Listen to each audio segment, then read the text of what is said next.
Welcome to the second day of the Smart Economic Planning and Industrial Policy.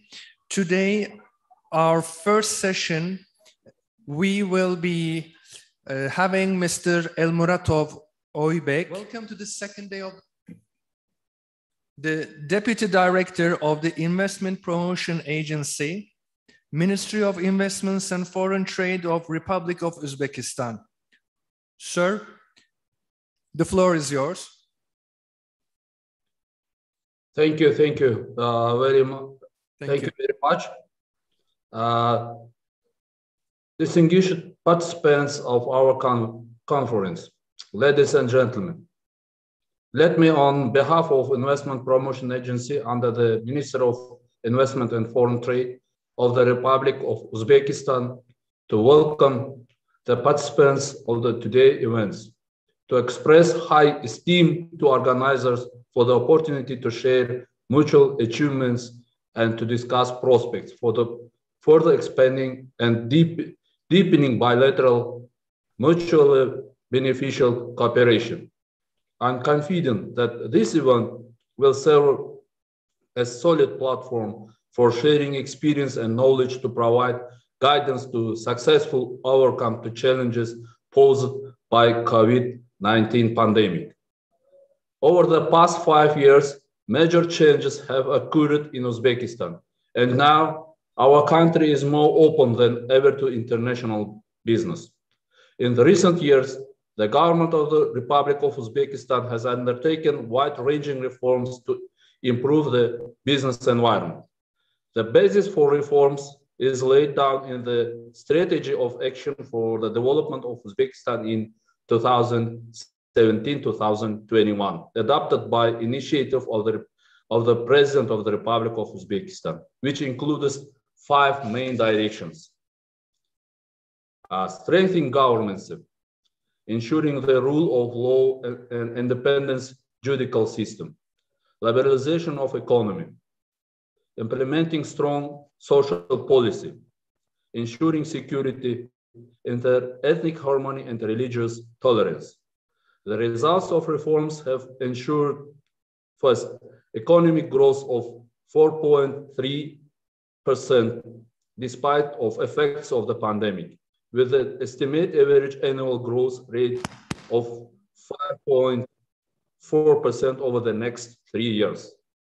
The number of foreign enterprises has almost tripled in the last 3 years, and now there are more than 12,000 such enterprises. The share of investment in GDP has exceeded 38%. Citizens of 92 countries can visit Uzbekistan without the visa. Another important factor for further improvement of the business environment is the development of human capital. In this area, we are constantly working to improve the comprehensive education system. There are 121 higher education institutions in our country, including 21 branches of leading foreign universities, and over the past 3 years of the higher education coverage has increased for 2.5 times. The above mentioned has laid a solid foundation for the long-term social economic development of Uzbekistan. The pandemic that began last year has taken heavy toll to the global economy. In the face of the pandemic, efforts to preserve public health and minimize the negative impact of the private sector have become the top priority, with the spend of financial resources about 12% of the country's GDP. More than 33% of private companies and over the quarter of the population received benefits and preferences. Through timely and device action, Uzbekistan is one of the few countries in the world that achieved positive economic growth last year. It's 1.7%. The following policy documents have been adopted to ensure the long-term economic growth of the country for next. Digital Uzbekistan Strategy 2030, which plans to increase high-speed internet coverage of the region from 67% to 100%, and the e-government index from 0.63 and to 0.86 by 2030. Green economy strategy, which calls for increasing energy efficiency by a factor of 2, bringing the share of renewable energy in total generation to 25%, and installing drip irrigation system on 1 million hectares of land. The agricultural development strategy envisages of 5% annual increase in value added in agriculture and increase in export to $20 billion, 50% reduction of greenhouse gas emissions. Investment program of Uzbekistan for the period 21-23, with a total investment of almost $79 billion, including $28 billion of FDI, foreign direct investments. Dear ladies and gentlemen, today the world has entered to the area of global transformation, bringing both challenges and new opportunities. In turn, I would like to assure you that Uzbekistan will continue to be a reliable, predictable, and stable partner. Thank you for your attention. If you have any questions, please do not hesitate. So, thank you so much for your presentation, for your speech. Is there any question from the audience? No. Okay, sir. That's all for then. There is no question. Thank you so much for your participation. May I add some? Of course. Brief. I'd like to add some information that 2 weeks ago, we have a chance to meet with a delegation of OSTİM team in Uzbekistan, in Tashkent, and this meeting was very, very interesting and fruitful, and I hope that we can establish the very good cooperation and collaboration for the further. And thank you very much to Mr. Orhan Aydin. Yes. And other our colleagues, and we invite all of you to Uzbekistan to show the results of reforms. And in this meeting, we informed that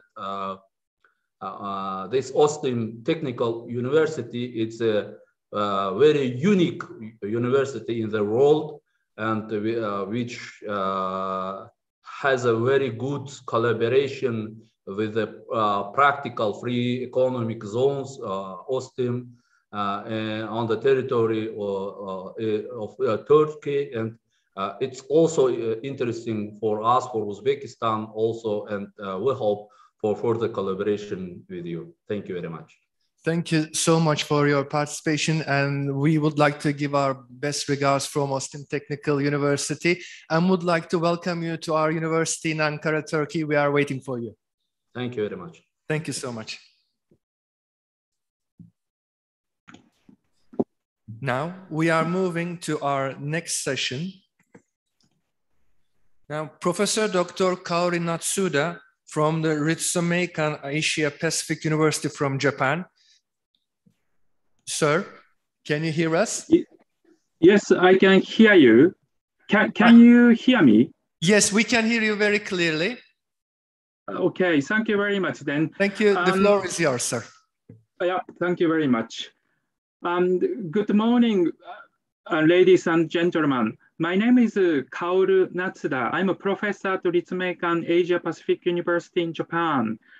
I wish I could be in Turkey today, but unfortunately I could not make it. But I'm very honored to make a presentation today. So today I will talk about Tajikistan's apparel industry in collaboration with Mr. Abolori from Ministry of Economic Development and Trade in Tajikistan. Then today's my contents are as follows. So actually, Tajikistan's apparel industry have been growing steadily in last 2 decades. Then we want to find out how apparel industry was developed in Tajikistan and how apparel industry conduct particularly industrial upgrading. Then also we set the question how Tajikistan's apparel industry is adjusting to outbreak of COVID-19's current situation. Then this we conducted surveys, we distributed our questionnaire to all apparel firms in Tajikistan, which is 84 firms. Then we collected 25 questionnaires. Then also in 2019 to 2020, then also we conducted additional bit surveys in relation with COVID-19 in this year. Then as a literature review, why a textile apparel industry is so important? Actually, this industry contributes to foreign currency earnings and also creation of employment, then which lead to economic growth and poverty reduction. So many developing countries, this industry is generally speaking fast exporting industry. Then textile apparel industry can be considered as an integrated industries, but to be precise, we can separate into two. One is the textile industry, which produce fabrics, textile. The apparel industry is to produce clothes. Then this a presentation study, we focus more apparel side, apparel industry. Then we use the concept of global value chain. Then particularly global value chains, industrial upgrading concept is very important. Generally speaking, there are 4 types of upgradings. First type is process upgrading. Second type is product upgrading, then functional upgrading, and the intersectional upgrading.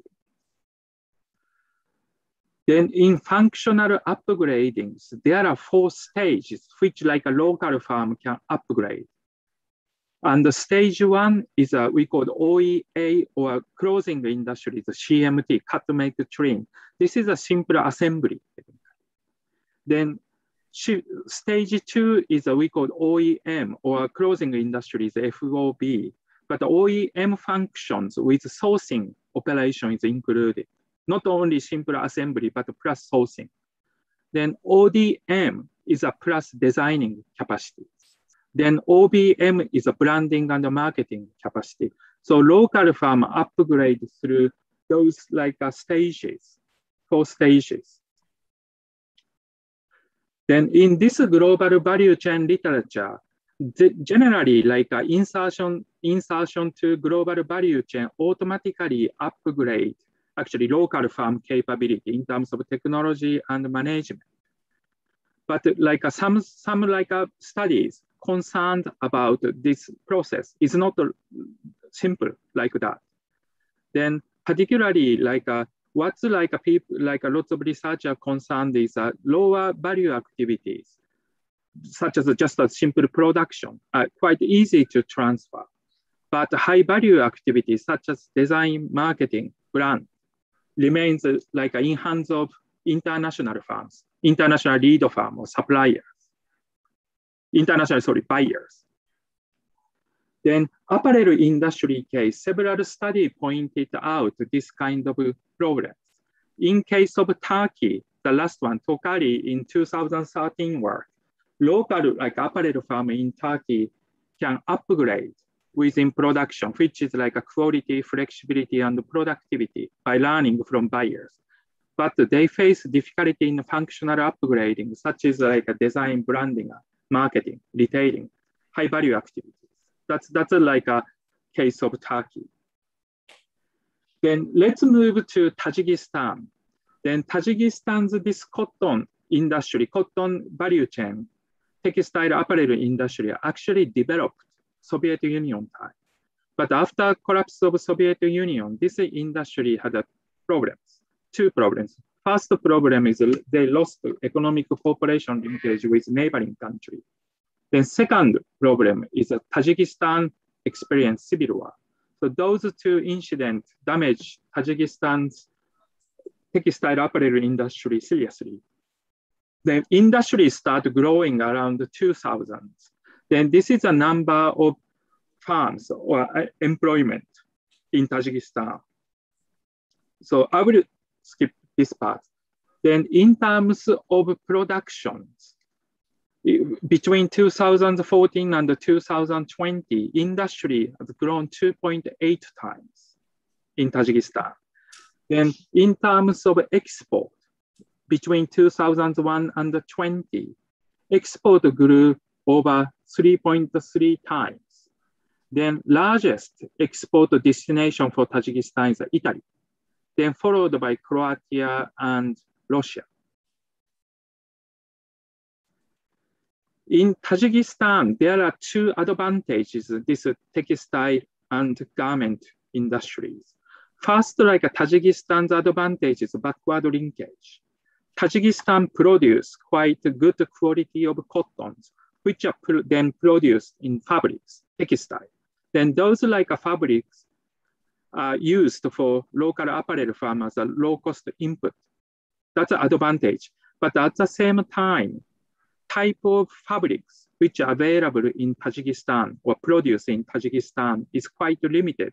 Therefore, many firms actually import fabrics from outside of Tajikistan too. So this is a challenge for Tajikistan's textile industry. Then second, like Tajikistan provides the lowest labor cost, which is $134 a month. Then apparel sectors, wage level is even lower than this country average. That's you can see later slide. Then in terms of government policies, Tajikistan's government introduced horizontal, both horizontal and vertical industrial policies since 2007 to create the cotton value chain from cotton to apparel, textile to apparel. Then most recently is Tajikistan introduced, it's called sectoral policy. It's called the Program for Development of Light Industry, PDLI. Then this like a policy, programs to enhance production of textile apparel industries with some target, which is sewing products, socks, knitwear, and so on by 2020. But the most controversial policy under this PDLI is in relation to local uniform market. Then this policy actually based on indirect protection and facilitation for local uniform producers. For example, school uniform market, like a local authority, local states authority, and the Ministry of Education manipulate school and the parents to order school uniform from recommended company. And also work uniform market, Ministry of Industry and New Technology and the local authority recommend to local firm to source from local producers. Then this indirect, because of indirect protection, the local uniform market is growing so rapidly in Tajikistan.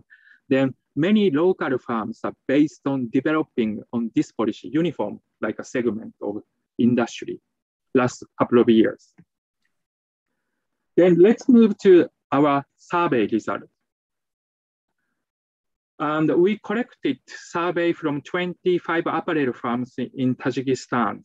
Then 15 firms were established in last 2 decades, and 7 firms were established in the Soviet Union time. Then 8 firms are classified, 32% are large firms. Then 17 firms are SMEs. Then our survey firm covered 75% of export and production and employment in Tajikistan. So majority, 25 firms covers quite lots of aspects of Tajikistan's apparel industries. So this is a small details of survey firms, but and individual firm information is here. So we show year of establishment, number of employment, market orientation, export, domestic, also production arrangement, CMT or OEM or OBM, then ownership, wage, which is lower than country average, generally speaking. So that's information of 25 farms. Then in our survey, we categorize into 4 types. First, export sector and the domestic sector. In export sector, large farms is the first type. Second type is SMEs. Then third farm is the domestic large farm. Then fourth type is a small SMEs but domestic farm. Then first, like export-oriented farm, that's like a sample of 1 to 4. Those farms like export over 60% of apparel products in Tajikistan. Then most of these large farms are based on international CMT, except for Farm 3. Then all of them heavily rely on international buyers, particularly Italian buyers. Then Farm 3 is actually newly established successful OBM farm, which they specialize in socks production. Then local entrepreneur, which had a business experience in Russia, establish this business and develop designing or marketing capacities, then target middle end market of Russia. So this is a quite like a exceptional farm in Tajikistan until OBM. So then Farm 1 is the largest exporter in Tajikistan, established in '94. Then initially they were fabric producers for Italian buyers. For Italian buyer used to produce, still produce jeans from this fabric. Then Italian buyers are very interested in this farm and start like a subcontract jeans production in Tajikistan, then import from Tajikistan to Italy. So export from Tajikistan to Italy. Then this like a relation become tight. So they took over eventually 97% of equity in 2006. Then this farm is based on CMT. So actually design all input are supplied by Italian buyers. Just they conduct the production. So, but in terms of upgrading, like Italian buyer assist various way in terms of production, quality control, and staff training. So this company can produce high quality products in this regard. And second, like a type of farm is an export-oriented SME, which is like a farm 5 and 6. Those farms specialize in niche production and also market, Russian market. Then, and especially they had a good relation with Russian judo federations.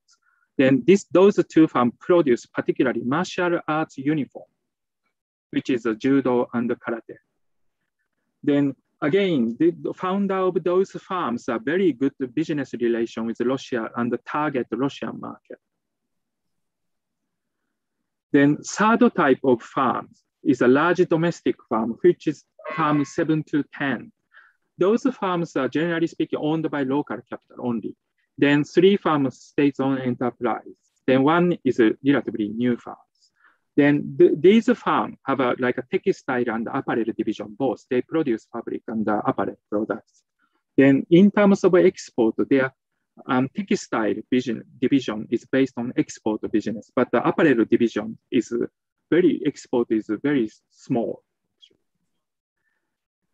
Then farm 7 to 9, they used to export actually, but what's happened is that their quality of product is not sufficient. So they lost the contract. Then they turn into actually domestic market producer. So also it is important to know, to show actually farm 7 to 10 is currently shifting more uniform market, which are lowest segment of products, which Tajikistan government actually protect somehow indirectly. So then fourth type of farm is a domestic SMEs. So there are 2 types. First type is a local CMT or OEM farm, which like produce low quality uniform actually with simple specification for low end market. Then second type is like a branding or designing. They can do local type like a farm, small farms, but they try to differentiate from others actually. Then successful farms, they don't produce uniform. They produce more general apparel products. But farm 13 and 14, still they depend on uniform. They cannot upgrade in this farm.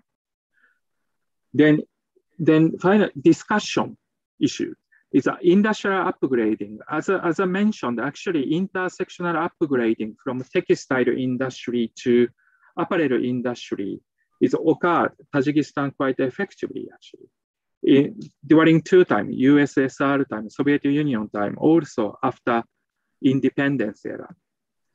But in terms of process upgrading, in our survey, 18 farms out of 25, which is 72%, have introduced a new technology, basically, production technologies in last 3 years in export sectors, which is conducted by actually global buyers. Then domestic sectors, large domestic farm, they conduct process upgrading, but by textile division. It's not apparel division. Then domestic farm, they have difficulties because of weak financial capability. Then in terms of product upgrading, 16 farms, 64%, which have introduced new product in last 3 years. Then export sector, as again, like a foreign buyers request, they produce new products. Then domestic sector, SME has difficulties. They don't just produce simple uniforms, so no, basically. Then large domestic firms, they introduce new products, but the local uniform segment, which is actually not a product upgrading. We should actually interpret as a product downgrading, which requires much lower technology and design. So this is like a situation of domestic, like Tajikistan's apparel industries. Then lastly, this functional upgrading, export sectors, large farms, they cannot conduct the functional upgrading because Italian buyers or international buyer control design, marketing, distribution. So simple productions. But like a relatively smaller farm 3 and the small farm 5 and 6, they achieve higher production arrangement. They do own design. But those farms are actually common characteristic developed by single a local entrepreneur, then specializing in niche product and the market.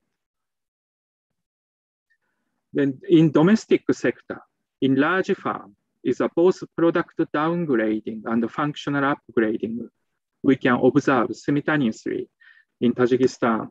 The reason why is those farms are forced to move out from export business to domestic business.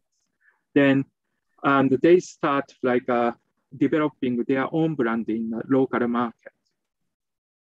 Then many SMEs, domestic SMEs, they cannot conduct functional upgrading, simply they don't have a capacity. Then impact of COVID-19 in Tajikistan, surprisingly, in the previous slide I showed, but it's quickly, but actually production, export, number of farm and employment all increased from 2019 to 2020. Then in our survey, we took 11 farms, but 8 farms, so 72% replied very positive, they viewed a positive a situation under COVID-19. So then those farms took, generally speaking, 3 strategies. First strategy is a product development in personal protective equipment, which is masks and medical uniform. Second strategy is the development of a new marketing channels. Third one is a shift apparel to textile divisions in case of domestic large farms.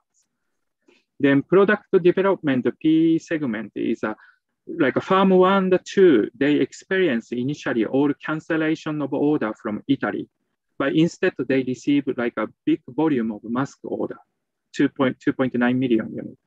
Then they start coordinating with the other farms to produce masks. But then what happened is after end of lockdown in Italy, previous canceled order all came back. In the end, production volume increased. Then domestic-oriented SMEs, they start producing this kind of mask production too. Then second is a development of new marketing channels. So Farm 3, surprisingly, they opened a new factory last year under COVID. Therefore, they have to develop their sales. So they develop online marketing effectively in Russia. Then Farm 5 and 6, in their case, is that their technology cannot be convertible to PE segment. Therefore, they develop marketing channels online. Then they produce and sold more than previous year. Then last one is a shift from apparel to textile. That's a domestic, like large farms. They have a textile division, is bigger. So they start exporting those like materials. So that's a result. Then in conclusion is that Tajikistan's apparel industry, as I explained, actually dual structure between export and the domestic sector being prominent in the recent years. Then export-oriented firms, international CMT, they engage in the production-related operation only. So variable activity are conducted by foreign company buyers. The other firms, they develop their own business. They specialize in niche product and a niche market. Then domestic-oriented firm, they downgraded from export to domestic or evolved around the lowest segment of domestic uniform market, which is actually risk for Tajikistan in longer term, based on development, based on lowest segment. Then intersectional upgrading was conducted quite effectively in Tajikistan. Then product and process upgrading, export sectors, they're conducted by foreign buyers, international buyers. Then domestic sector, large farm, product downgrading occur actually. Then SMEs, they could not conduct. Then functional upgrading, export sector, they cannot because it's a buyer controlled. Then other firms, they have achieved higher production arrangement. Then domestic sector, large farm is a production upgrading and product downgrade, functional upgrading and product downgrading occur. Then most of SME, they cannot conduct functional upgrading. Then in terms of COVID, surprisingly, the Tajikistan's apparel firms, they view positively. Then they create new demand in SPPE segment and also developing new marketing channels. However, this COVID-19 export seems the most important drivers for apparel firms. In this context, domestic-oriented firms are still like vulnerable in Tajikistan. So that's a difficulty for Tajik, like dual structure is an issue, challenge for Tajikistan's apparel industry. And thank you for your attention.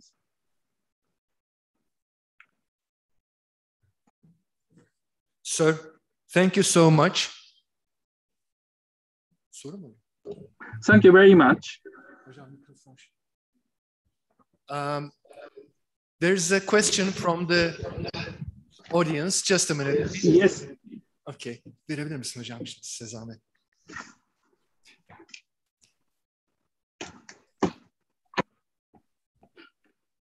Thank you very much. Duyulmuyor hocam.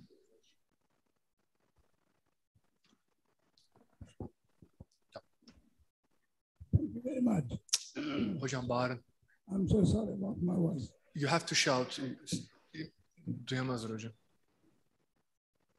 Thank you very much. Thank you very much. I listening to you. You know, the Turkey has experience. Very good experience. I'm sorry, I cannot hear you well.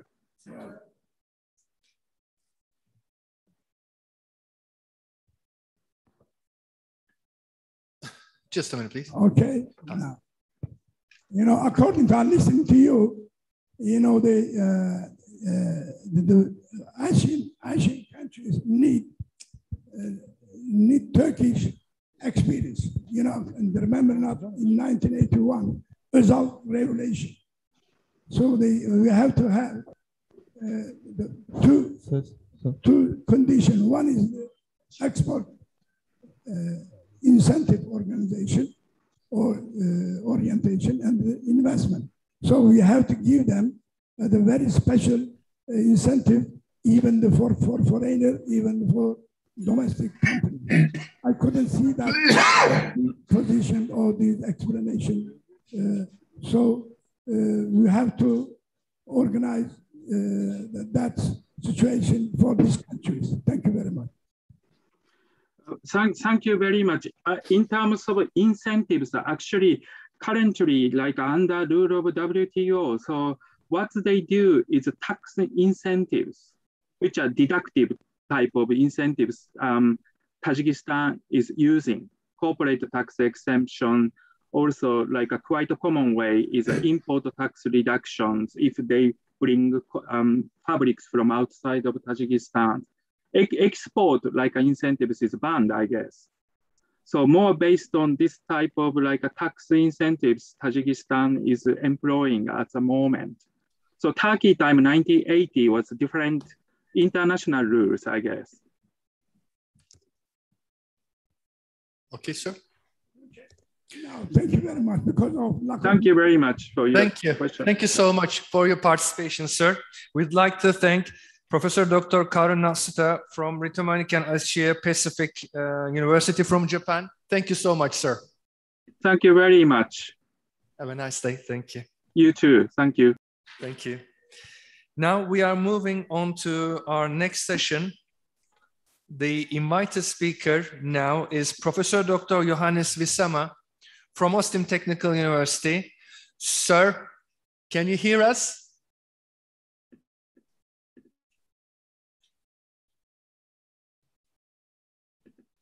Sir, can you hear us?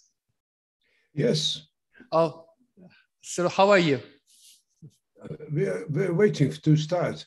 Okay. So the floor is yours, sir.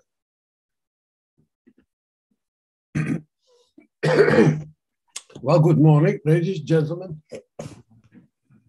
I think at this conference, we should also have a look at the change management, because a lot that you learn as students and as staff will have to do sooner or later with change. You invent something new, or you find a new work mode or anything, but it has to be implemented, and that's where the change comes in. We did a study a number of years ago, and the result was fear of change, a myth. I will tell you more about it. Does anyone in the audience know who this is? Well, I can't see you. I can't see any reactions, but I suppose you don't. Probably you know who this is, with the crown on the head.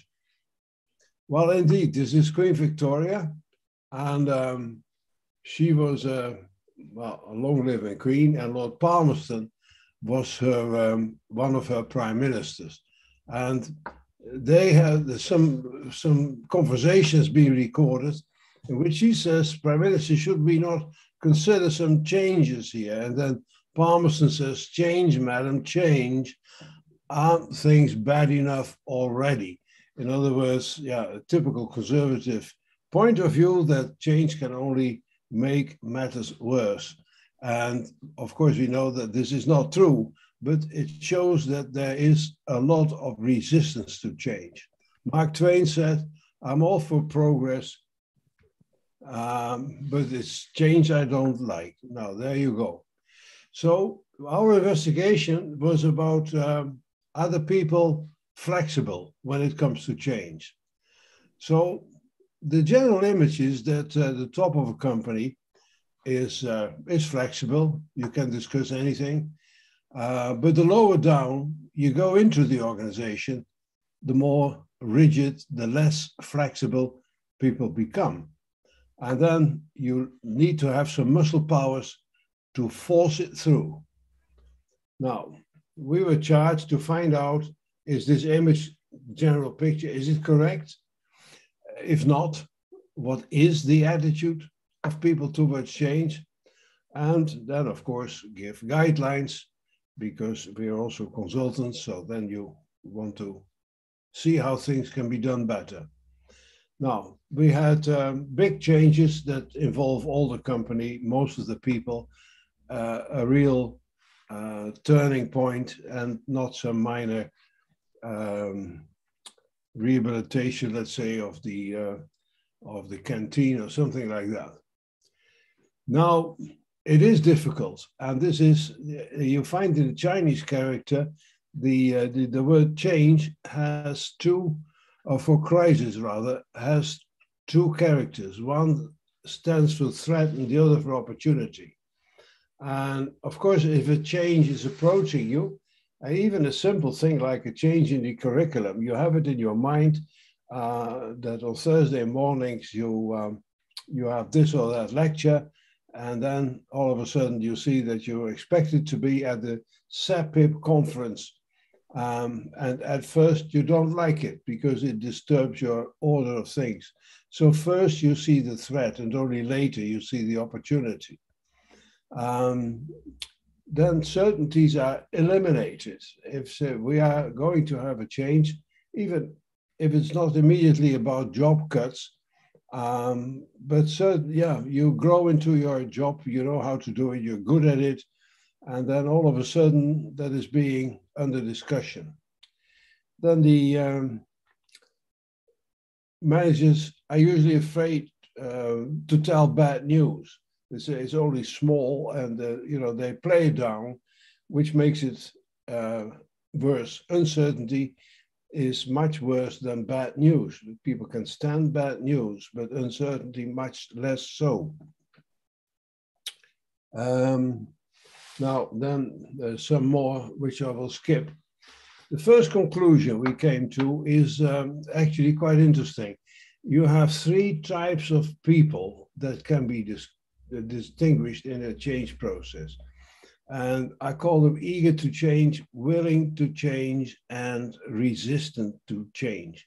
And if I go through this, you can probably you probably get people in mind that you say, yeah, he is like this or she is like that. Let us see how it works. And actually, you can also check where you are yourself, which one of these three categories you would belong. Now, first category is people who are eager to change. So you come with these ideas to change and they say, oh my God, at last you come with this. I thought of this already years ago and it should be done such and so. So they're actually happy that it is coming. They have an active attitude, anticipating, and this is just a personal characteristic.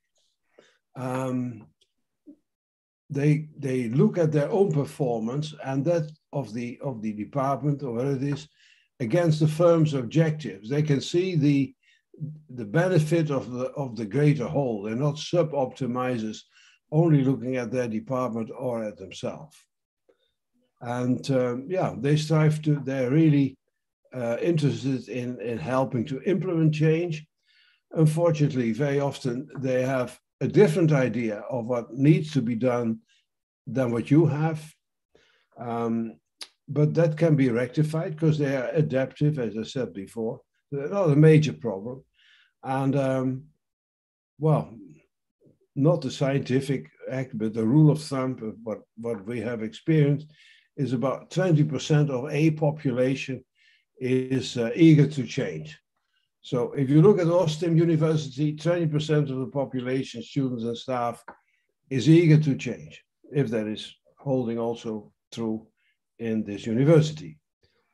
Then we look at the people who are willing to change. These are the people who say, listen, I didn't invent this, I don't need this, I didn't ask for this, but I'm a reasonable person. And if you treat me reasonably, I will go along with you. So the principle, they're willing to cooperate in the process, but it is like a passive willingness, not the people who are eager to change, who will get right out of their chair and participate in it. No, they say it's more like no resistance, willingness to cooperate if someone else takes initiative. But the willingness depends on whether they consider it useful or not. They're critical people. And even people with very little education, you will find that they have very good perceptions, of what is going on in a company. I'm always amazed by this, absolutely. So it is conditional, the willingness to help. They have to see the benefit for it. And this is the largest part of a population, let's say 60%. Now, 60% means that if you get this group against you as the one who implements the change, you have simply no chance. And the things will go wrong, and it is you who has to find another job. However, if you get this 60% together with the 20% of the people who are eager to change, if you get them behind the process, you have 80% behind you. And in the social sense, it can't fail. Let me to the last group, also about 20% of the population, as the more clever people among you have already calculated. So these are resistant to change. You know, they come with all the classical argument. It always went right, so why should we change now? And if the results are poor, let's all work a little harder. And they are not inflexible, and you cannot convince them, so you better not try. It can be a very, very, very strong resistance. And you see this also in politics, that there are groups that are very resistant to change on the far right. They say that things should stay as they are, no immigrants. And like in my country, they like everyone to be white and wearing wooden clocks, I think. It's totally, it's a very bad point of view in my opinion. But yeah, there's a lot of unrest in the uncertainty in the large group, the 60% group. And then they listen to people here, and you see this happening, that they get suddenly a lot of power because the middle group is poorly managed. So 3 types of people, and keep that in mind when you ever have a change. I'll come with some recommendations on how to deal with it. Now, the second number of conclusions, this willingness to change is not the bottleneck if there is a good change management. So what is good change management? We will come to that. But if you have good change management, the 60% will come along with it. The resistance to change is an inability to understand what the management is up to. Why do we need to do this? What does it bring? And you can explain it to me 100 times and I still don't understand, and I'm against it if I belong to this category. And there is also one of the surprising things is that there's much eagerness to change. As a manager, you see the whole population of workers in a, let's say in a company as being all very similar. It is you against them. Pardon me. But this is absolutely not true. You have very different groups in the population of any organization. And there is much hidden eagerness, but people are afraid to come out, lest they be ridiculed. They say, oh, there you have him with these crazy ideas. And so they sort of move to the side. And if you mobilize them, as we will try a bit later, then you have an enormous force to get change through. And then there's another thing, that is you don't look only at the change management, but also at the starting situation. When you start, how that does affect for a great deal the success of the change process. So the need communication. This is the only word I emphasized, and this is the key to everything. It's underestimated, and it's amazing. I've been helping companies, and they spend a year, let's say, to study a restructuring of the logistic process, which affects a lot of people, and weighing this option against that option, finally coming to a conclusion, working it out, and then on a Friday evening, afternoon, they call staff together and they say, listen, we are going to improve. You all know this doesn't work very well, and we have now the best solution, and we start implementing it on Monday. Now, if you do that, of course, they're flabbergasted, and they will work against it. Maybe if they're loyal to the company, they won't say so, but they're certainly not enthusiastic. So you spend a year to get familiar with the idea of this change process, and then you expect your people to accept it overnight. That's not realistic. And then finally, the role of the middle management. I call them the sergeants in the army. It not only depends on the generals, but very much depends on the sergeants who are close to the people, who lead smaller groups, but who are crucial in winning any war, as any general will tell you. Now, change management is a profession. Make a plan. Now, here is something about defensive change and offensive change that I will skip. But basically, here you are. This is the actual development. This is the desired development. Now, if you are quick and early, you can say we better change now because otherwise we get into trouble. So let us have that is defensive change. You're lagging behind and you have to catch up.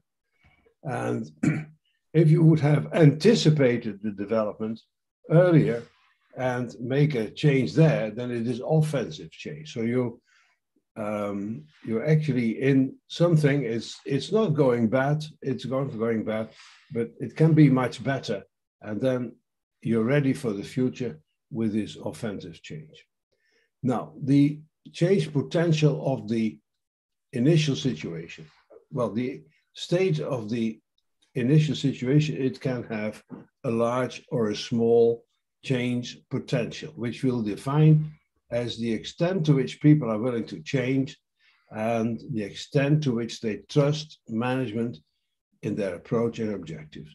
So they have to trust the people, but also the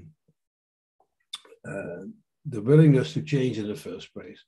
And it's an a priori condition. It's a characteristic. The situation in the company and the attitudes that you have before the whole thing is starting up, before you announce it. And as you will see, it has an enormous impact on the change strategy. Now, let us look at this from the positive point of view. If the change potential is high, what does it mean? Well, it means, first of all, there's a great deal of confidence in the management. There are good internal communications, and there are clear, well-communicated objectives and strategy. People know where the company is heading and why, and they generally subscribe to this. Offensive strategies are always more attractive than defensive strategies. A strong and unified corporate culture. Well, unified, I mean that very often you have mergers. And in mergers, each former company retains its culture. And this can be so even after 20 years. You can recognize it when you talk to people in the company from which side they originate. And they may not even be aware of this. And it means that if you say something to an audience, half of the audience has a different understanding of it as the other half, because they came from different groups in the first place. If you have a strong culture, you don't have this problem. Now, if the company has a good image, it helps a comprehensive organizational structure. It means that everyone in the company knows what he or she is supposed to do. There's no overlap. There's no fighting. Listen, this is actually my job. It belongs to my job. Now, if you get this, a lot of energy is wasted, maybe as much as half of the energy in a company. I've seen this, and it's always a very good starting point for consultants, because you can restructure a situation in such a way that is all clear to people what they are supposed to do, what their responsibilities are vis-a-vis the responsibilities of others. Now, basically, if all these things are the opposite, then you have a low potential. And if you have a low change potential, then the whole change process will be much more difficult. And in certain cases, I have recommended companies to postpone the change process, because I said, if you start now, it'll be a disaster. So work on this change potential, create confidence, create communications, define your objectives and everything, and only then start to do it. They rarely listen to this. Good change management. Put information out into the air before you make the whole change plan. And again, you see politicians working in this way, especially the like people like Mr. Powell, the central banker in the United States. They won't immediately say that the interest goes up, but they make some vague remarks so that by the time they announce that the interest rate goes up, it's no longer a surprise. People are already expecting it. So build it up, build up the tension, just like in a novel. You start with something, you build it up, and only then come to it. If it comes very sudden, people will resist. They say, come on. Then the objective of the change process must be clear, and hopefully people subscribe to it.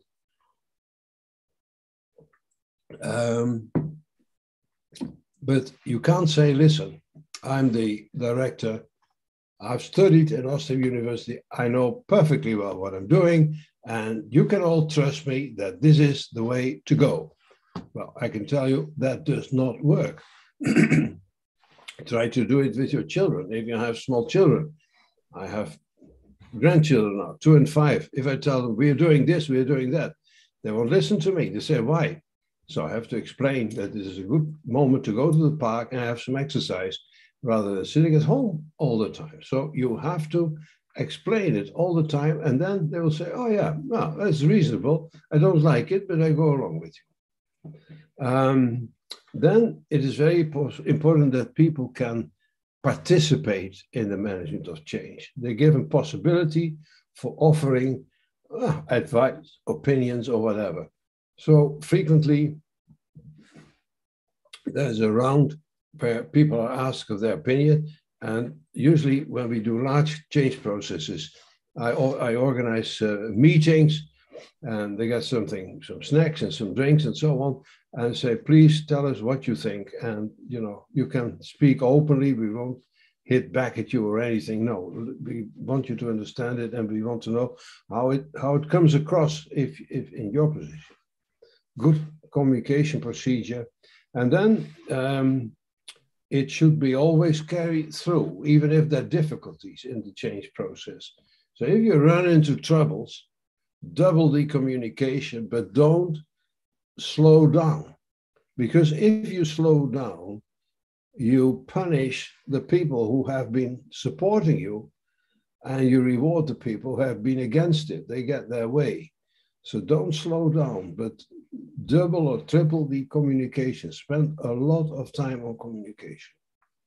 Now, then let's take only the middle management. The sergeant the thing is, you announce a change process. People don't understand what is going on. So what do? They walk back to their office or their workplace, and they ask the middle manager, so what do you say? What do you make of this? And then they say, yeah, also hear it for the first time. I have no idea. Well, that does not reinforce their position, does it?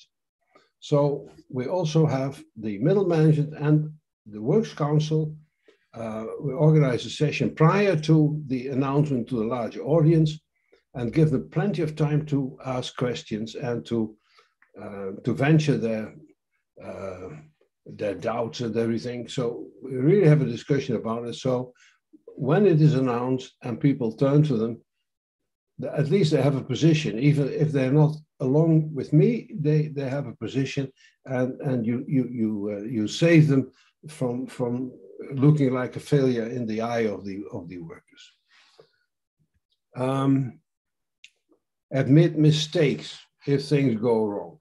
There are always excuses why things go wrong. I think maybe in the Turkish culture, they're also strong in this, I'm not sure. But it's much better to admit mistakes. Say, yeah, sorry, this went wrong. It's stupid of me, but it happens. Now, everybody understands that, and no one feels bad about it. And it's much better than if you make an excuse which people see through as well. And here again, don't slow down, stick to the plan. Now, we can say, finally, this is, I think, the last one. Why does it not work? Very often change processes go wrong. Buy today's copy of some journals in Turkey and just arbitrarily go through them. And there are bound to be one or two articles about failed change processes. Well, first of all, managers don't understand emotions. They are very cerebral. They think in rationalizations, and this is better. While those people who are affected by the changes, of course, they have strong emotions, and you can't just brush that off the table. You have to pay attention to this, and then there's also a need to adapt your language. Like the way we're speaking now, I wouldn't speak to an audience, let's say, of uneducated factory workers. You'd have to use different examples and a different way of presenting. To kneel down sounds a bit condescending, so sorry for that, but you do have to adjust in your communication to the level of abstraction of the people that you talk to. So you have to climb down from your ivory tower or whatever it is. And then finally, managers, they have to change themselves, and they have to become, again, the perfect leader for the new situation. So they have to change, and they're not aware of that, or they don't do it. They're not willing to do it. And that is also a very often reason you see often occurring. So to sum it all up, if you ask, are people rigid? Don't they want to change? Then I would say in one sentence, and this was the motto of my consulting company, people don't mind changing. They just don't want to be changed. Thank you very much. Sir, thank you so much. We would like to thank Professor Dr. Johannes Visama for his presentation.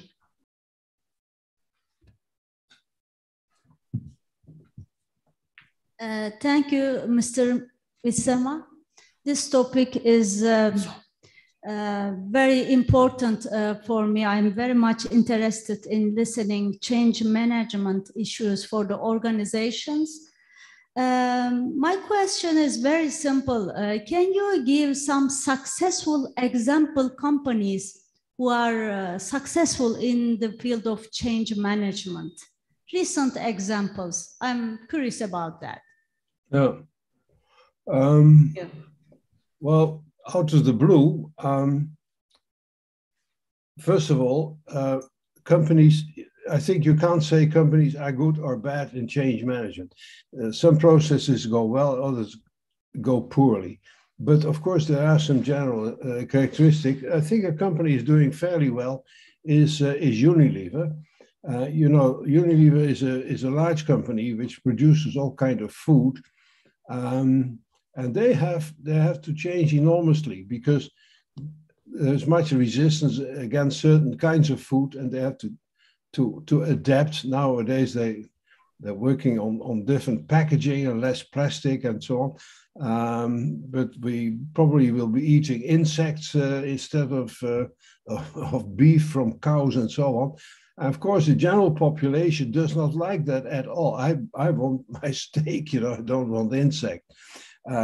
So they're doing a terrific job in introducing step-by-step new way of food, and also new cosmetic products that are not harmful for the body, and introduce it, and then they have a long-term strategy in this, and I think they are doing very well. They're doing very well.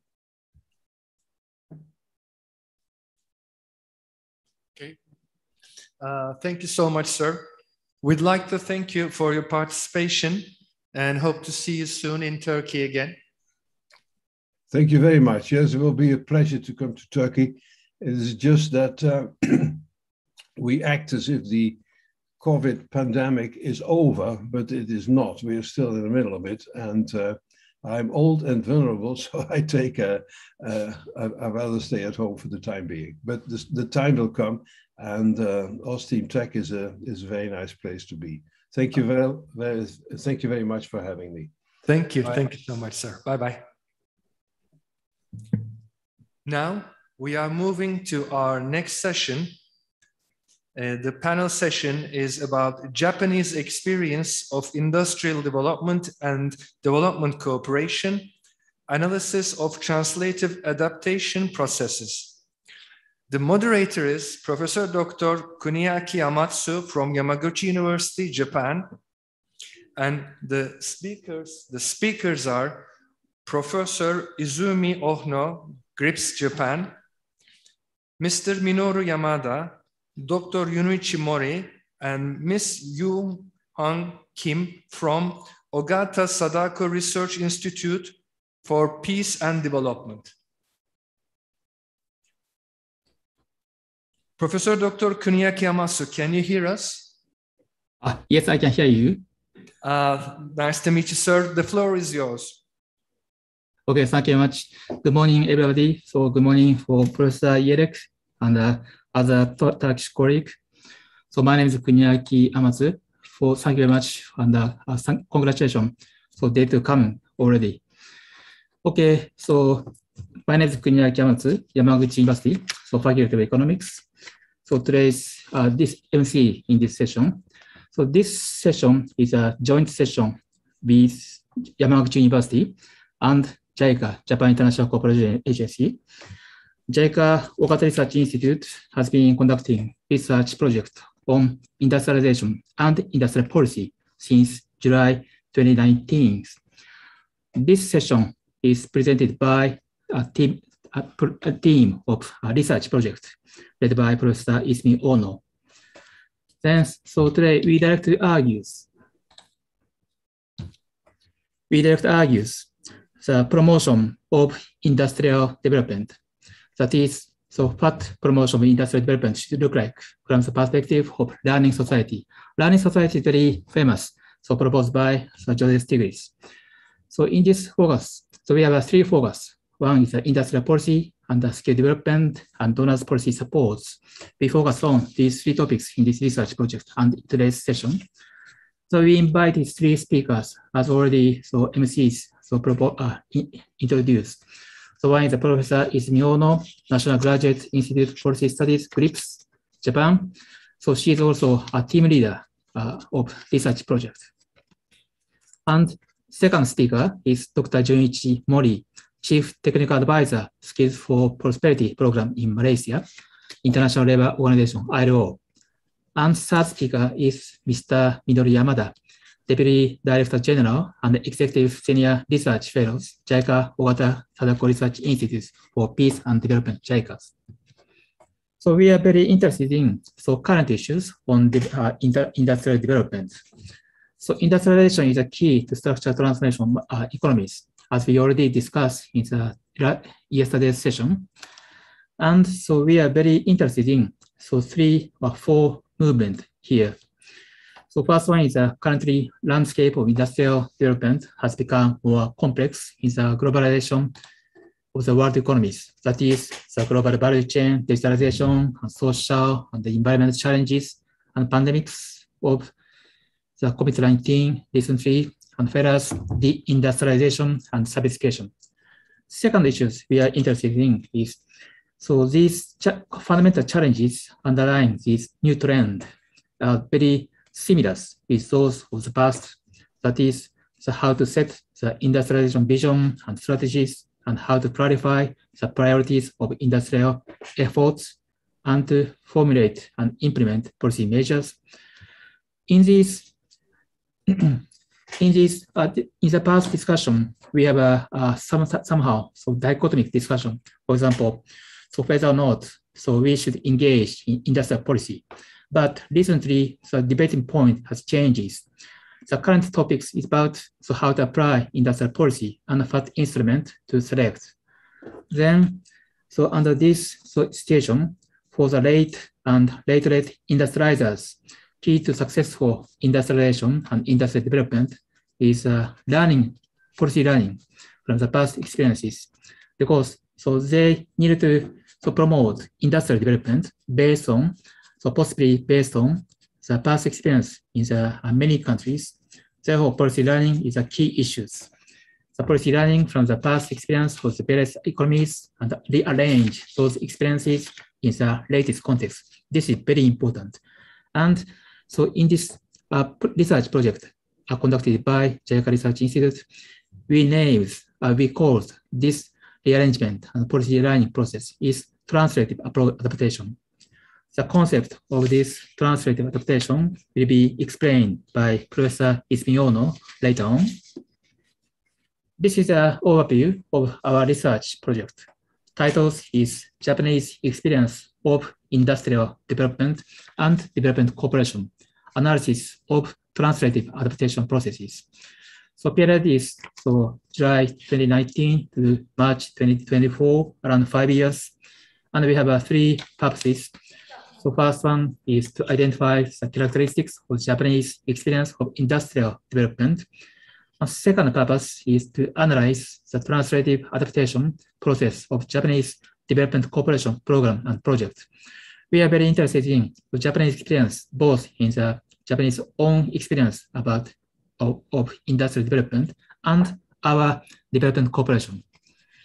And third purpose is to share these experiences with and advocate to policymakers in developing countries, as well as practitioners and researchers in the relevant areas. Therefore, we are very glad to have an opportunity to share this and argue these issues with our Turkish colleagues today. And in this research project, we focus on 3 issues: industrial policy, skill development, and quality and productivity improvement, so-called Japanese Kaizen. And in this research project, we have several specific features. First one is this research project focuses on in-depth analysis of the translative adaptation process of general development, Japanese development cooperation. Second one is programmatic approach aimed at bridging research, practice, and policies. This bridging practice is very keen. In the long term, therefore, we try to aim at these bridging issues. And we do not have to explain this too much detail here, because 3 speakers are explained one by one later on. But in each topics, we produce each project research papers within this year, possibly. And for example, this is a JICA Research Institute website. If today's audience are very interested in watching this and also download some papers later on, please look at this. As I said, research project paper will be produced within Japanese year, within this calendar years. Therefore, probably I think no paper or no product here for the moment, maybe. But within this year, you can download something, in particular 3 products for the 3 research topics. Then, I have to stop here, but I raise points of discussion in today's session, lastly. First discussion point is, why should we argue industrial development now, in particular industrial policy and skill development from the perspective of developing countries? What are the key issues in research each areas? Second discussion point is why is translative adaptation important? And what are the translative adaptation actually in each context? As I said already, the concept of this translative adaptation will be explained by Professor Izumi Ono.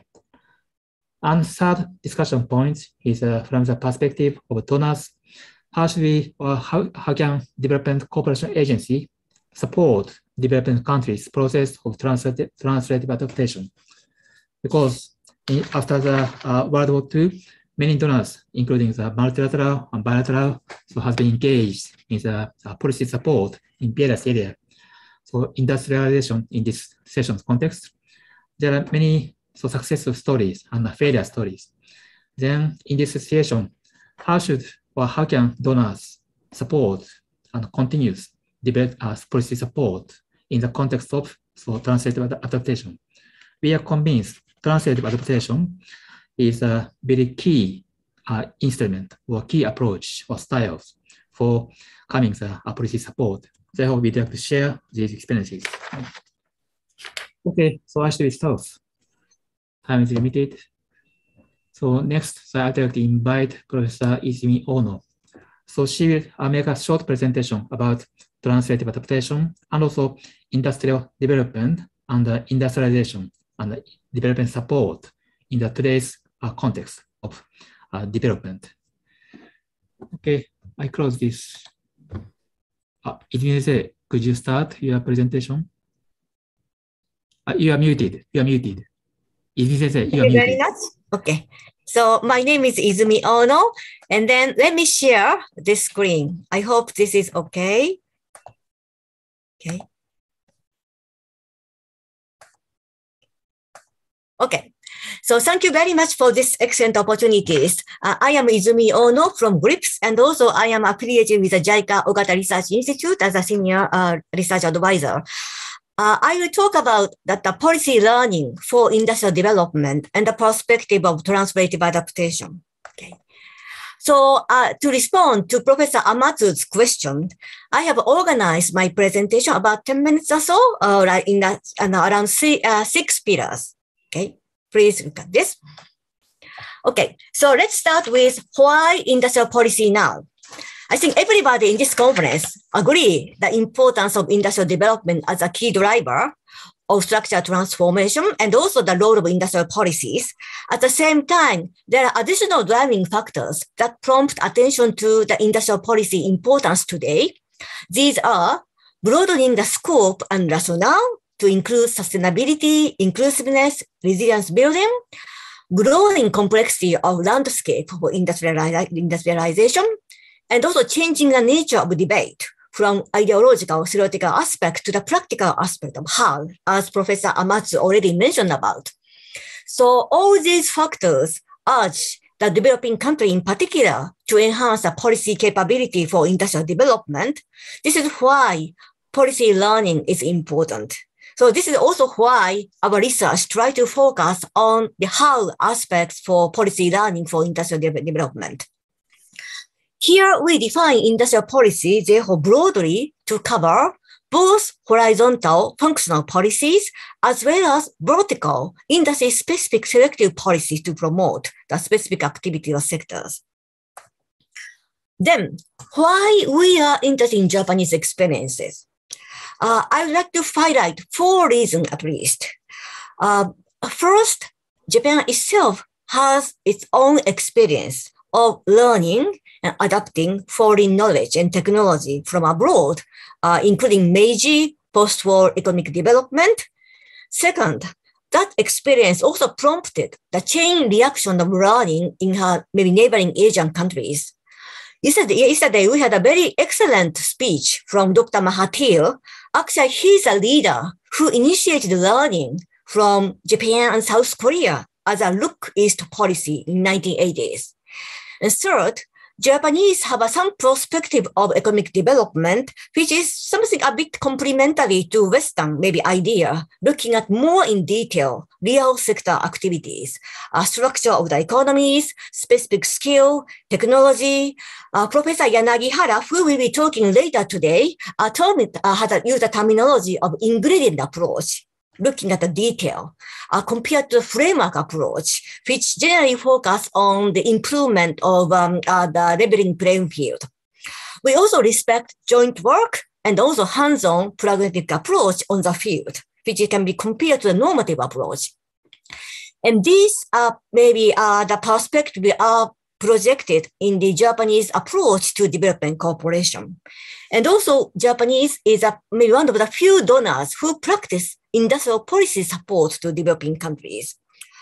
We have some of the examples, which will be maybe explained, some of them by Yamada-san or others. We have a practical approach to industrial policy support. For example, the Dr. Saburo Okita, who was an architect of the Japanese post-war economy reconstruction, Professor Ishikawa, he is a development economist. They not only that share those perspectives, and also they have been engaged deeply in policy advice to the developing country, and we continue to do it. Okay, then let's talk about the how aspect more in concretely. Further is translative adaptation and local learning for industrial catch-up. This terminology, translative adaptation, came from the Japanese anthropologist, Professor Keiji Maegawa, but we want to use this terminology for the developmental purpose too. It's about process of adaptive acceptance of foreign technology and system and cultural institution by developing country in a positive way in the process of modernization. And here, people who examine foreign technology from the viewpoint of insiders' value structure plays a very important in the recipient countries. And also Stiglitz and Greenwald emphasize the importance of local learning and the learning society for industrial development, as Matsu-san said. So we believe it is very important to have internal mechanism within a country to absorb foreign knowledge and technology and adapt to the local context and scaling up. Maybe this graph will be the figure may be too small for you to read, but we have 3-stage process of policy learning and translative adaptation. For example, learning stage include collecting information of the various industrial policy practice and country experiences and make a comparison and think about what is a suitable way for you to do it. And then analyze applicability to your country and adapt, internalize, and make adjustment, and then scaling up and institutionalize, or maybe making innovation. And these 3 stages will be also important in whatever the area of industrial policy you want to maybe design and implement, like FDI attraction, training, Tibet, Kaizen farm capability, FDI promotion. And then, but at the same time, you cannot do everything. So it is important for the government to have a vision, strategic priority, concretization of policy instrument and implement, and then looking into the detail of actual situation with the private sector, and also talking to the business people too. So these are ways we feel important. Okay. Then let's think about the challenge of industrial development today. This graph shows the World Bank about the deviation of output from the pre-pandemic, the projection. And as you see, the red is advanced economies, which has the sharpest drop in the GDP at the pandemic, but it is expected to kind of recover quickly. On the other hand, low-income countries continue to maybe face a slow stagnation. So partly due to the speed of vaccination outreach, and also partly due to the existing industrial capabilities. So in navigating post-pandemic recovery, we need to take account of both short-term COVID-induced shocks and also how to address long-term structural problem. So overcoming COVID crisis does not guarantee the sustained economic recovery if like a premature deindustrialization issues or how to overcome development traps at each stage are not addressed properly. Furthermore, the landscape of industrialization is changing a lot. So we need to address sustainability, inclusiveness, resilience, so that require also long-term effort in skill development, firm capability building.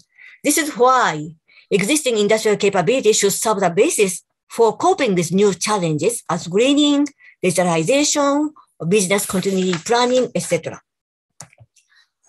This table compare the Sub-Saharan Africa and East Asia over the past 20 years, how the manufacturing value added in GDP has changed. Regrettably, maybe in the case of Sub-Saharan Africa, that from 2000 to 2019, over the 20 years, the value added of manufacturing has even decreased from 12 to 6% to 11%. By comparison, East Asia has 5 times increased. And also a structure of the employment has not changed. So agricultural dominant and to some extent service sector and manufacturing is very much small in the case of African country. So even the pre-COVID transformation has not taken place yet. Maybe I will just skip this the table because of the time. But I just wanted to say that even if this is the low-income countries and then middle-income countries, high-income countries, the number of low-income countries has decreased. And then middle-income country, both upper or middle-income, the lower and middle-income country has increased. But there are lots of fluctuation between income group, and then some country stagnated, even never moved up at a low income level. So development traps continue to exist. Then how can we do? How can we overcome those challenges? Let me share with some of the findings from selected our case studies. I'd like to focus on 5 points. Number 1 is diverse development strategy is important. Country tailored attention to uniqueness by the mix of horizontal and vertical industrial strategies. This is exactly the topic of this conference, overarching conference. We can see from Japan, South Korea, Malaysia, Brazil too, it has a totally different maybe industrial strategy, even in one country, including not only manufacturing, food value chain, natural resource-based industries. Second, mindset of leaders in the government and private sector, passion and also keen interest in their sector was important, as we see in South Korea, Japan. And then third, role of core agency for industrial policy making, implementation, innovation is important. So maybe I will show some figures next in the Japanese and Brazilian cases. And also research and development in organization like Korea, Chile, Malaysia, Brazil had played a very important role. And then public-private partnership is important. And then fifth, learning is a dynamic process. Many people say that the government role is very weak, but even in Japan, we started in Meiji, try and error process.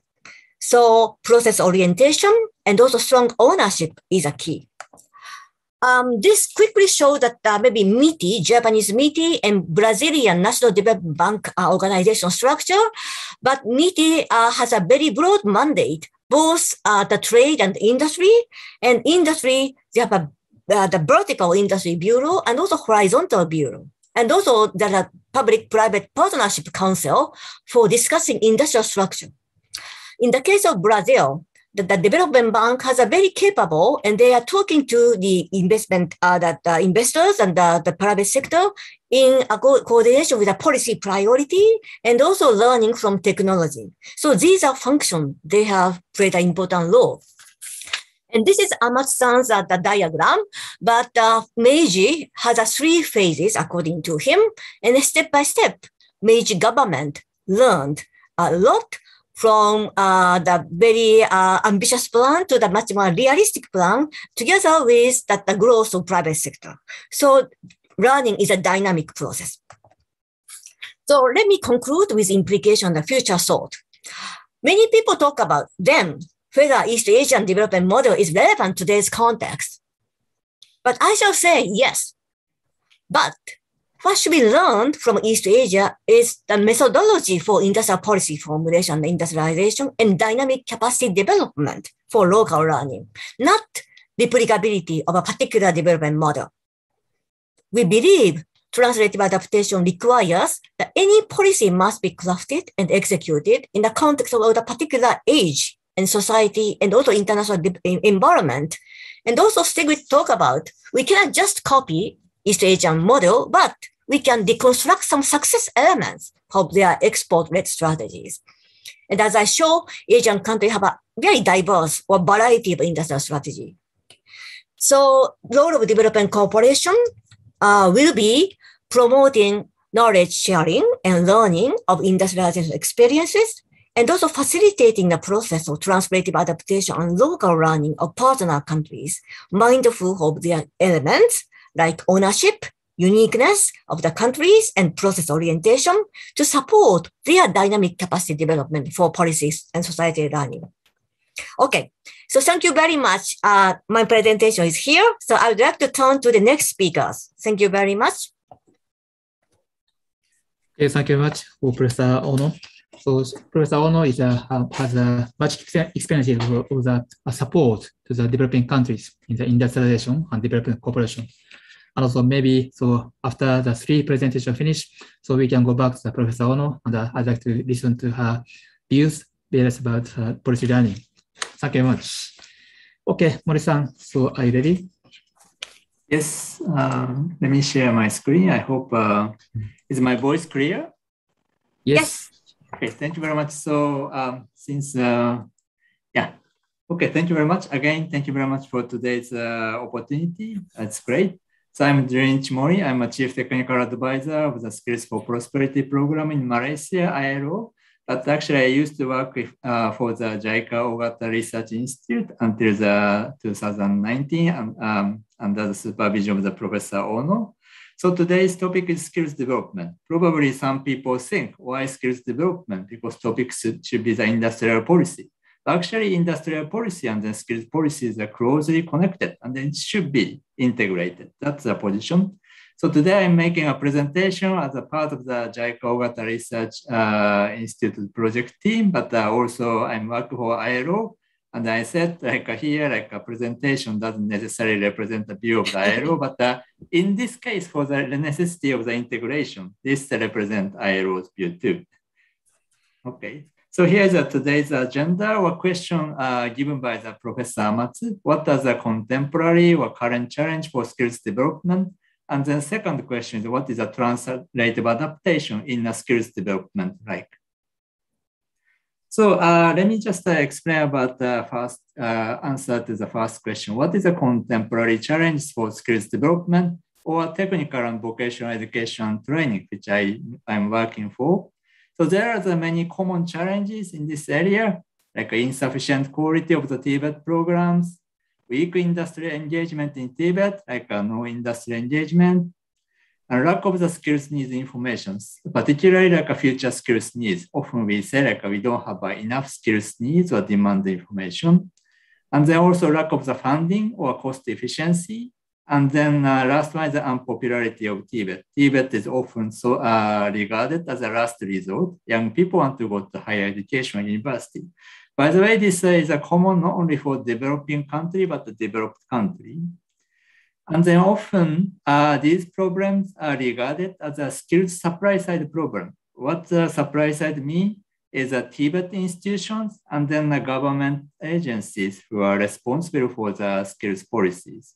So basically, like if I simplify everything, often it is said effort by the supply side is not enough. That's why there's a problem. However, actually, there are also the skills demand side problem. It's very difficult to solve everything just by dealing with the supply side.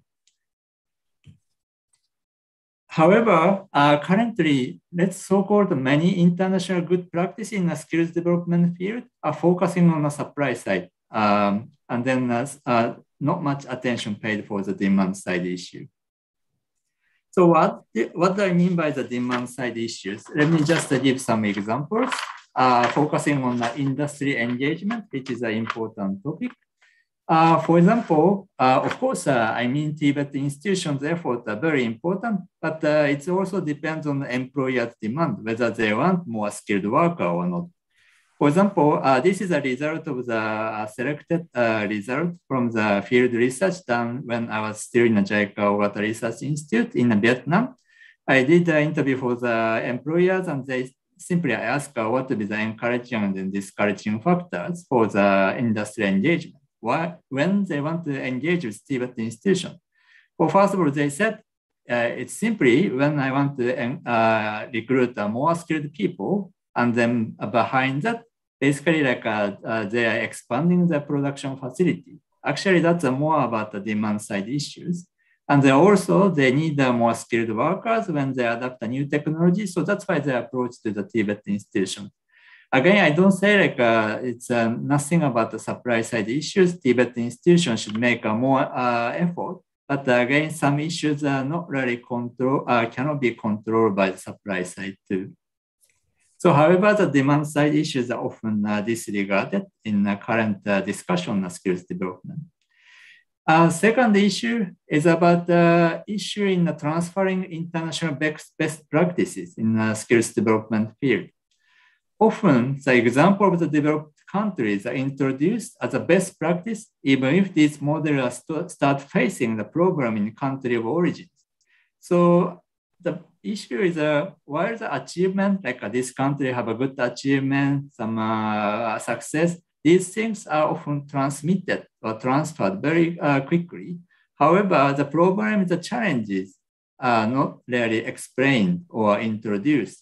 Like basically like the international best practice should have also some flaws or difficulty, but those points are not really introduced. So it means actually there's no one-fit-all model which works as a panacea for all the country, as Professor Ono said. Therefore, translative adaptation are very important. Then let me explain a little bit about the second question given by Professor Matsu. So what is a translative adaptation like in the field of the skills development? Let me give you two examples. One is about the case of the different paths from the developed country. This is a case that I faced when I was working in Vietnam, and also it's one of the cases we picked up in our research. It's about the national skills test development in Vietnam. In a developed country, like in Japan, like we often develop the national skills test from the basic skills to the advanced skills. Like in mechanical engineering or machining area, usually national skills tests are developed from conventional machining tools to the computer numeric control machines or machining center and so on. However, when I worked with our Vietnamese counterpart and the JICA project, they really insisted that they want to develop a national skill test from machining center, and they're surprised. Why do you want to do it from the advanced skills? But they have their own reason. Then I gradually understand why they are saying, so we agreed. And then what they did is they developed a skills test for machining center, and then gradually they go down to the basic skills, which was actually out of our imagination. And then probably they also develop skills test for the advanced technology. So simply, the developed country may have a different path from the developed country. So developing country have a different path than the developing country. And then a second example is a dynamic process of the translative adaptation. And let me refer to the case of the Hanoi University of Industry in Vietnam about the industry engagement and then the skills needs information collection. So I just tried to conceptualize the case by using 3 axes. Like sometimes like interaction between Tibetan institution and the industry, it can be formal or informal. And then it also depends on the institutions and then employers' commitment. So if I look at the European model or Anglo-Saxon countries model, which is widely recognized in globally, like development of the curriculum or competency-based program, this is more like a formal engagement and then supported by the relatively strong institution. What about the case of the Japan? It's a little bit like a middle, like interaction is between the formal and the informal or indirect. And then institution-wise, actually the Europe has a stronger institution. And then the Japan is more supported by a rules mechanism, I say. What about the case in Vietnam? Actually, they are currently trying to obtain, particularly like the case in Hanoi University of Industry, they try to get the skills needs information through the informal activity, not like institutionalized activity, but student internship, short-term training, and the alumni network. And then currently they are trying to learn how Japan is doing. So they try to adapt the Japanese model. But at the same time, they're of course looking at the European or Anglo-Saxon models. So there will be quite a diverse dynamic path. So at this moment, they may adapt the Japanese model, or they may go to the European model, or they may develop their own model. So it's a little bit hard to predict, but just want to say it's a dynamic and then diverse path. Sorry, I spoke too much. So here's a summary. Simply like skills development challenges are both demand and supply side issue. And then simple transfer import of the international best practice doesn't work, as Professor Izumi Ono said. And then lastly, the translative adaptation is diverse and dynamic process. So thank you very much. Okay, thank you very much, Dr. Mori. So as he said in his presentation, he has a lot of experiences on the ground and also academic field. So before ILO's technical advisor in Malaysia, he has been working for JICA Research Institute around 2 years, and also one of the leader of this research project. And also he has a hybrid person on the practical and academics, and he produced lots of papers. Anyway, so let's go back to the Dr. Mori later on. Okay, so we invite the third speaker, so Mr. Yamada. So he also has lots of experiences, so for JICA. Okay, thank you much. Okay, thank you very much. Can you hear me? Yes.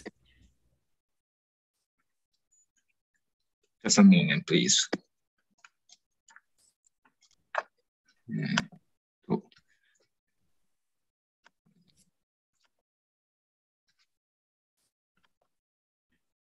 Yes, that's okay.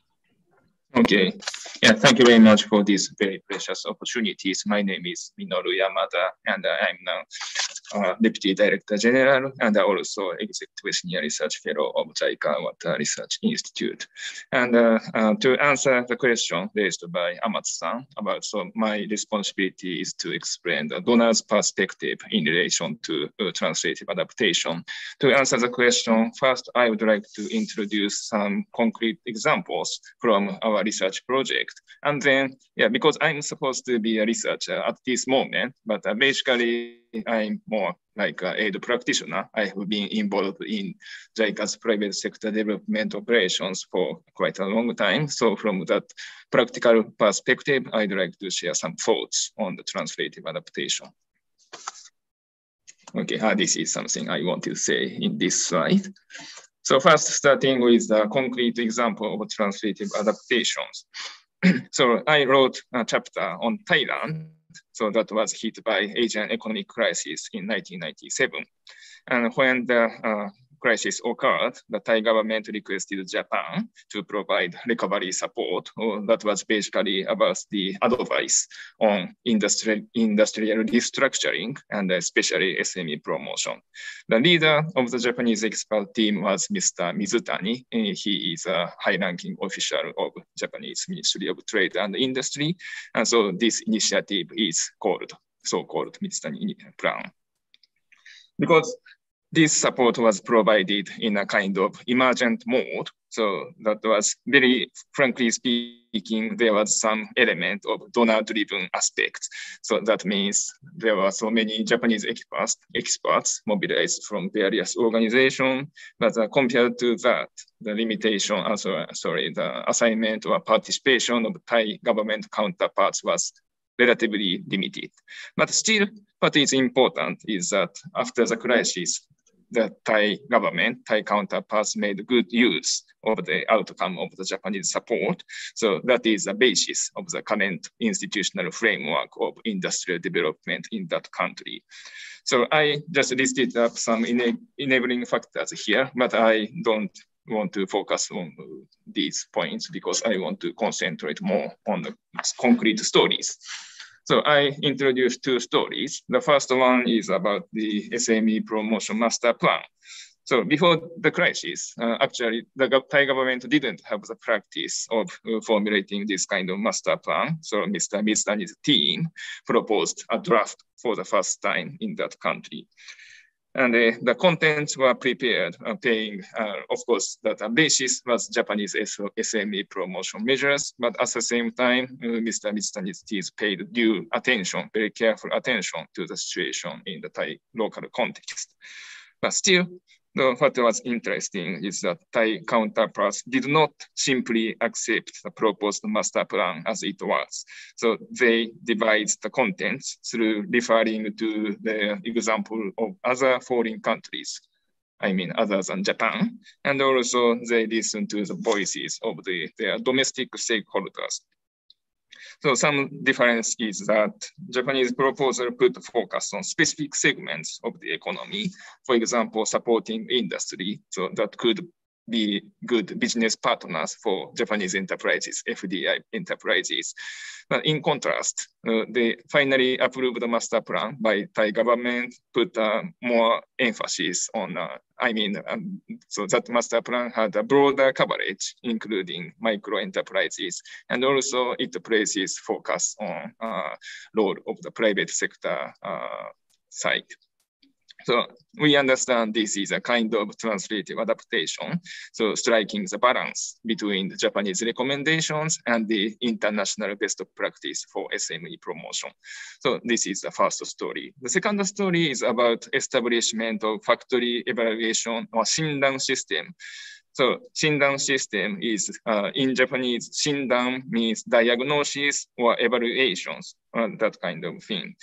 And in Japan, competent evaluators are certified and registered at the national level. And so they are mobilized in various SME promotion services. And they conduct initial diagnosis of the enterprise performance. And their findings are utilized to connect the client enterprises to more specialized business development services or financial support. But in Thailand, the Japanese expert team found there are no such practice of conducting initial enterprise diagnosis. So they recommended establishment of the Synden system like the Japanese one. And actually, Japanese side provided very intensive support, including designing of the system itself, so tailored to the Thai situation, and also trained evaluators, close to 500 evaluators were trained, and also almost 1,000 trial enterprise evaluation was conducted. But however, this is a little bit unfortunate, but the system itself was not institutionalized at the national level. So there was some reluctance within the Thai government that there shouldn't be kind of monopoly for the enterprise evaluation tasks by the limited pool of the evaluators. But this does not mean the Japanese support was kind of waste of resources. So I mean, so the Thai organizations are still utilizing the knowledge or techniques of enterprise diagnosis, for example, in university MBA course. So this means the concept of the word Synden, or the importance of initial diagnosis of enterprises, is well recognized in the country. And actually, this is a brief introduction of the concrete experience of translative adaptation from our research project. But I wanted to add one thing here. So Turkey is a very important partner for JICA. And when it comes to this enterprise evaluation system, Turkey is very important. If my recognition is correct, Turkey is the only country that successfully established national system of SME consultants through the support of JICA. So basically, I'm very much eager to learn the experience of Turkey sometime in the future. So this is the last slide, but as a practitioner, I would like to provide some thoughts on effective translative adaptation, how our technical cooperation could facilitate such translative adaptation. So there are some keys in my recognition is very important for translative adaptation. The first, strong ownership and commitment is, of course, very important. And actually, whatever is the goal of industrial promotion, SME promotion, export promotion, investment promotion, there are many goals, but always when we work with the counterpart countries, of course, frank dialogue is always important, but in the end, we would like to confirm serious ownership commitment. Are they really interested in learning from our experts? Are they really serious about adapting their experience to the local context? So for that purpose, we always ask for the official submission request for in starting the new technical cooperation. The next point is we try to utilize available resources. For example, we emphasize Kaizen because ordinary farmers in developing countries has limited financial resources, and the Kaizen can be applied even with that kind of ordinary developing country farmers because they don't have to invest in very expensive machinery or equipment. And we also promote tourism promotion projects. So we basically try to use their natural cultural assets to produce attractive destinations. And also this relates to human resource too. The contents of cooperation depends on the number and the qualification counterparts, but actually the size of the public sector differs from country to countries. This means the functions to be strengthened through our cooperation could be different, again, from country to country. And this is actually related to the next item, coordination among stakeholders. To promote the industry, of course, the public sector can do little. So the main player is always private sector. But the situation we often face is the coordination between private public stakeholder is not enough. The public sector is not necessarily attentive to the local needs of the private sector, and from the private side, industry association are not well organized or representing the real voice of the private sector as a whole. So strengthening such public-private coordination is always important. And similar things can be said about interministerial coordination. So many countries have many sectoral ministries and they are providing similar services. So that generates a situation where not necessarily friendly to local enterprises. These are kind of examples of how donors view the situation or ingredients in our world of partner countries in devising our cooperation programs. And now I would like to turn to the role of the donor organization ourselves. So the conventional idea is that the donors can provide so-called advanced knowledge, and that could be used for the basis for adaptation. But another role in my recognition is, so we can link the domestic producers to the international. In case of JICA, we have advantage in connecting the local stakeholders to Japanese enterprises. So for example, we can train local producers and then connect them to Japanese enterprises who want to buy their products. Actually, this is a very good opportunity for local producer to be exposed to international business practice. So like this, we are in the position to play the role of catalyst, generating a win-win situation.